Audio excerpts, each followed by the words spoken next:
আল্লাহ চান না কোনো বান্দাবান্দিকে শাস্তি দিতে, কারণ আল্লাহ বানাইছেন আপনাকে মায়া করে, দয়া করে। আল্লাহ কেন শাস্তি দিবেন?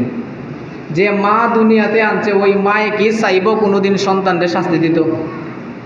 কথা বলেন না, চাইব? কোনো মা বাপে চাইব সন্তানদের শাস্তি দিত?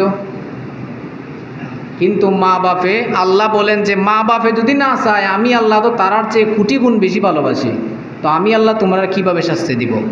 আল্লাহ বলেন আমি তোমাদেরকে মাত্র পরীক্ষা করি, দেখি যে তোমার ভালো সময় এত বলো যে আল্লাহ দিছেন। আপনি এখন 10 জায়গা রাখি লাইছেন, কেউ জিগাইলে বলে আল্লাহ দিছেন বা দোয়া হইল তৌফিক।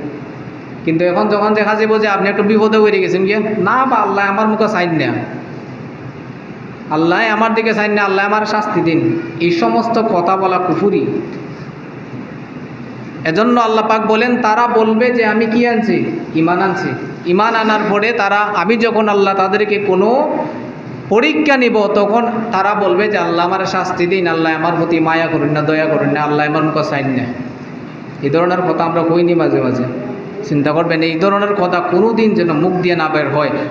সব সময় সর্ব অবস্থায় শুকরিয়া আদায় করতে হবে আমাদের। আজার খারাপ তাকে বলতে হবে যে আলহামদুলিল্লাহ, আল্লাহ যে অবস্থায় রাখছেন ভালো আছে।